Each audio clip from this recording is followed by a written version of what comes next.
السلام علیکم ناظرین، میں ہوں فاروق اوان ایڈوکیٹ۔ آپ ہمارا یوٹیوب چینل دیکھ رہے ہیں، بہت شکریہ۔ آپ اپنا قیمتی وقت نکال کے ہمارا چینل دیکھتے ہیں، ہمارے تجزیے تبصرے سنتے ہیں اور اپنی آراء سے بھی قیمتی آراء سے بھی آپ ہمیں آگاہ رکھتے ہیں۔ ناظرین، آج بہت امپارٹنٹ خبریں ہیں۔ سب سے پہلی خبر تو یہ ہے کہ ایشیا کپ شروع ہو چکا ہے۔ الحمدللہ ان دنوں پاکستان کرکٹ میں بہت اچھا جا رہا ہے اور امید ہے کہ ایشیا کپ سمیت اگلے آنے والے جتنے ٹورنامنٹس ہیں اس میں پاکستان بہت اچھا پرفارم کرے گا۔ آج پاکستان اور نیپال کا ملتان میں پہلا میچ ہے۔ ٹیم بہت اچھا کھیل رہی ہے اب تک۔ ظاہر ہے نیپال ایک تھوڑی سی کمزور ٹیم ہے، لیکن میچ پھر بھی میچ ہے۔ Best of luck Pakistan team. ناظرین، عمران خان صاحب کا آج سائفر کیس، اٹک جیل میں اس کا ٹرائل شروع ہو گیا۔ آج بہت ساری خبریں اس حوالے سے۔ پہلی خبر تو یہ ہے کہ جو وکلاء ٹیم جنہوں نے ہائی کورٹ سے اجازت لے رکھی تھی، انہیں پھر حسب روایت تنگ کیا گیا، نہیں ملنے دیا گیا، بہت دیر انتظار کروایا گیا۔ پھر جو ٹیم جس کی اجازت ایک تفصیل بنی ہوئی ہے، فہرست بنی ہوئی ہے جو اسلام آباد ہائی کورٹ نے اجازت دی تھی، ان سب کو نہیں ملنے دیا گیا۔ ان میں سے کچھ لوگوں کو ملاقات کرنے کی اجازت دی گئی اور اس ملاقات کے بعد اور پھر جو ٹرائل میں جو کچھ ہوا، میں اس کا احوال تھوڑا سا رکھتا ہوں۔ آج 3 درخواستیں عمران خان صاحب کی طرف سے عدالت میں پیش کی گئی ہیں۔ اس میں پہلی درخواست ضمانت ہے،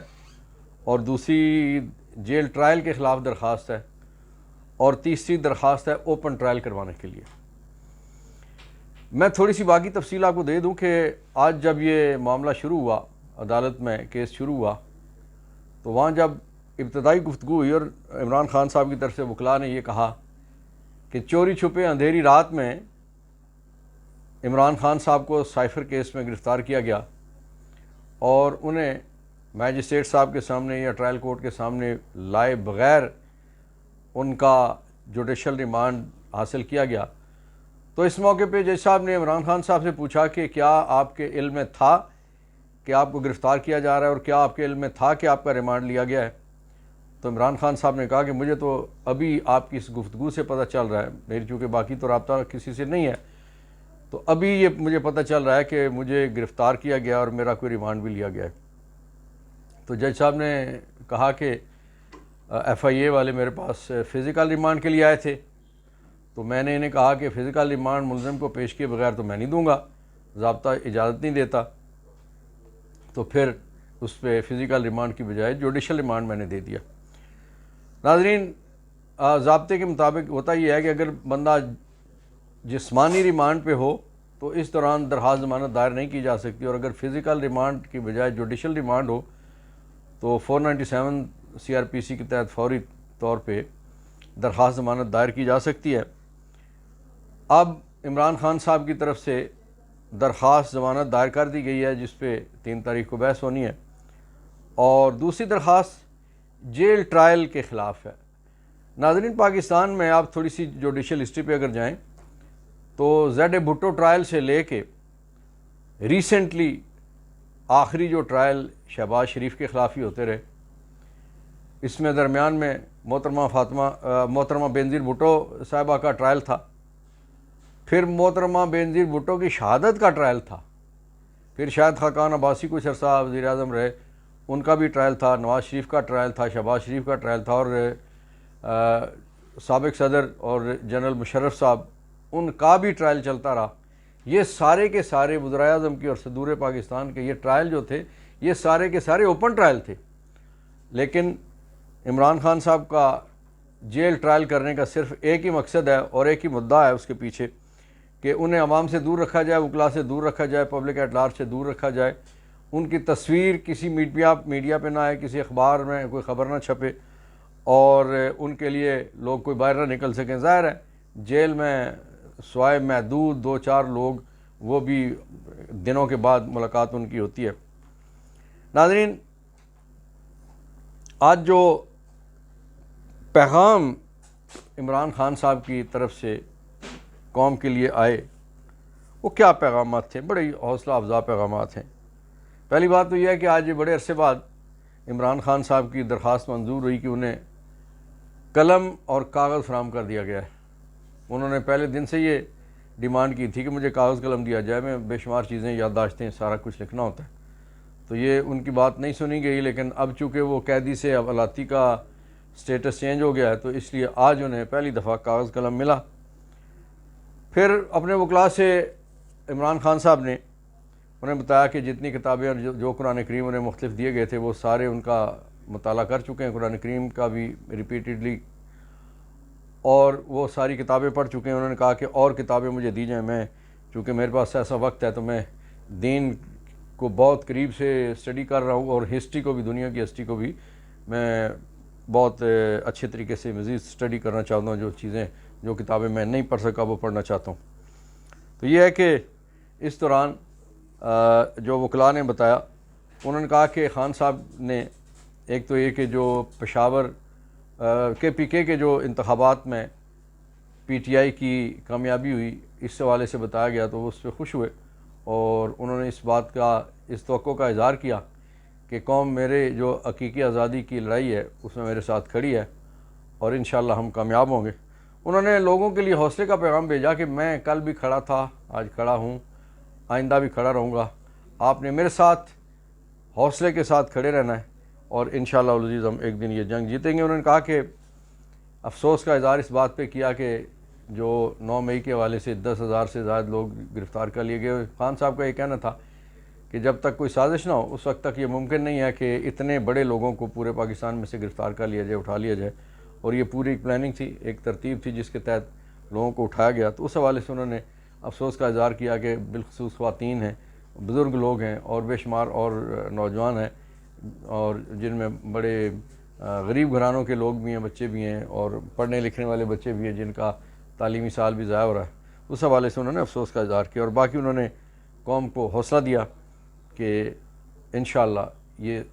انہوں نے کہا کہ میں ایک چھوٹی جیل میں ہوں اور باقی آپ 25 کروڑ بڑی جیل میں ہیں، پاکستان پورا اس وقت جیل کی کیفیت میں ہے، انشاءاللہ اس جیل میں سے میں بھی نکلوں گا اور پوری قوم کو بھی نکالوں گا۔ ناظرین، سائفر جس کے حوالے سے پی ڈی ایم کہتی رہی کہ یہ ایک سفید کاغذ ہے، اور پی ڈی ایم کے علاوہ کچھ اداروں کے لوگوں نے بھی مختلف پریس کانفرنسز میں کہا کہ یہ ایک سفید کاغذ لہرایا گیا ہے، ایک کاغذ کا ٹکڑا لہرایا گیا، تو وہ یقیناً ایک کاغذ کا ٹکڑا ہی تھا۔ اس کی وجہ یہ ہے کہ اصل سائفر آج بھی وزارت خارجہ میں موجود ہے، اور جہاں تک تعلق ہے کہ وہ جو کچھ لہرایا گیا اس پہ کیا لکھا ہوا تھا اور کیا تھا، ناظرین سمجھنے کی بات یہ ہے کہ وہ جو سائفر تھا وہ ڈی کوڈ کب ہوا؟ وہ ڈی کوڈ اس وقت ہوا جب پرائم منسٹر صاحب عمران خان صاحب اور ان کی کیبنٹ میں یہ معاملہ رکھا گیا، تو اس کو اسی جو تکنیکی ترتیب سے جس طرح سے ڈی کلاسیفائی کیا جاتا ہے اور ڈی کوڈ کیا جاتا ہے، وہ ڈی کلاسیفائی ہوا اور کیبنٹ کے سامنے رکھا گیا، اور اس کے بعد پھر جب نیشنل سیکیورٹی کونسل کے سامنے بھی رکھا گیا، اور پھر اس کے بعد جب شہباز شریف رجیم چینج کے تحت وزیر اعظم بنے تو انہوں نے بھی اپنی کیبنٹ میں بھی اور مختلف جگہوں پہ اس کا ذکر بھی کیا، اور وہ ساری چیزیں۔ اب ناظرین، جو کچھ لہرایا گیا یا عمران خان صاحب کے پاس یا سپریم کورٹ کے چیف جسٹس صاحب کے پاس یا کسی اور جگہ جو کاپیاں گئی تھی وہ کاپیاں ہیں، اصل سائفر نہیں ہے۔ اصل سائفر آج بھی، اصل دستاویز موجود ہے وزارت خارجہ میں، اس لیے اصل دستاویز موجود ہونے کی وجہ سے اس پہ کوئی مقدمہ کہیں بن نہیں سکتا۔ اس حوالے سے اس ایف آئی آر کے کویشنگ کے لیے کل تک رجوع کر لیا جائے گا، اور یہ ایف آئی آر یقیناً کویش ہو جائے گی۔ اس کی وجہ یہ ہے کہ اس کی بنیاد جو ہے وہ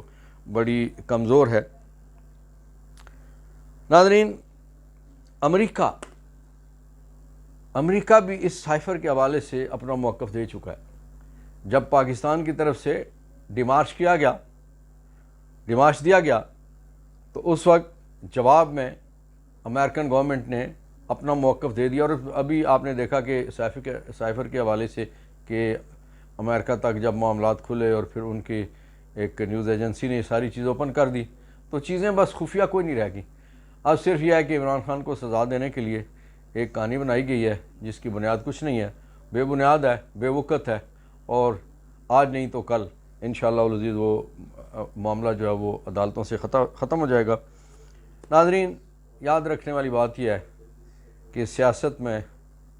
انتقام چلتا ہے، لیکن پاکستان میں کچھ زیادہ ہی چلتا ہے، اور پاکستان میں 75 سالہ تاریخ میں اس وقت کچھ اور ہی زیادہ چل رہا ہے، اور اس وقت جو ایسا چل رہا ہے کہ مارشل لا نہیں ہے، بظاہر میڈیا پہ پابندیاں نہیں ہیں، بظاہر پی ٹی آئی پہ پابندیاں نہیں ہیں، لیکن میڈیا میں آپ کو پی ٹی آئی نظر نہیں آتی، عمران خان نظر نہیں آتے، اور یک طرفہ ٹریفک چلتی ہے، کوئی نام لینے کے لیے تیار نہیں ہے، کسی کو نام لینے کی اجازت نہیں ہے، 14 اگست پہ جھنڈا لہرانے کی اجازت نہیں ہے، اور پی ٹی آئی کے جھنڈوں کے رنگ کے سرخ اور سبز غبارے بیچنے والوں کو گرفتار کیا جاتا ہے، خواتین کو گرفتار کیا جاتا ہے۔ لیکن میں یہ سمجھتا ہوں کہ یہ چیزیں زیادہ دیر نہیں چل سکتی، یہ ایک نہ ایک دن ہمیں درست راستے پہ آنا پڑے گا، اور پاکستان اس وقت تک اپنی درست راہ پہ نہیں آ سکتا جب تک ہم 1973 کے آئین، اس کی روح کے مطابق اس پہ عمل نہیں کرتے۔ عدلیہ اپنا کام کرے، ایجنسیز اپنا کام کریں، ادارے اور اسٹیبلشمنٹ اپنا کام کریں، تبھی ترقی ہوگی، تبھی ہم کامیاب ہوں گے، تبھی ہماری معیشت درست ہوگی، تبھی ہماری معاشرت اور سیاست بھی درست ہوگی۔ اور جب تک یہ ہم نہیں کرتے، ہم اسی طرح سے جولیاں اٹھا کے بددعائیں بھی کرتے رہیں گے اور دعائیں بھی کرتے رہیں گے، اور کشکول اٹھا کے زکوٰۃ، خیرات اور صدقات بھی مانگتے رہیں گے۔ اللہ تعالیٰ مجھے، آپ کو، ہمارے پیارے پاکستان کو ان مشکلات میں سے نکالے۔ اللہ رب العزت کا حکم ہے کہ لا تقنطوا من رحمت اللہ، یقیناً مسلمان ہوتے ہوئے ہم اس کی رحمتوں سے مایوس نہیں ہیں، مشکلات ضرور ہیں، اور ہر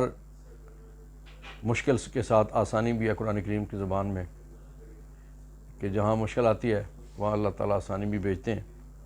انشاءاللہ جس مشکل سے ہم گزر رہے ہیں اس کے آگے ہم انشاءاللہ ضرور آسانی دیکھیں گے۔ اللہ آپ کا، میرا اور میرے پاکستان کا حامی و ناصر۔ پاکستان پائندہ باد۔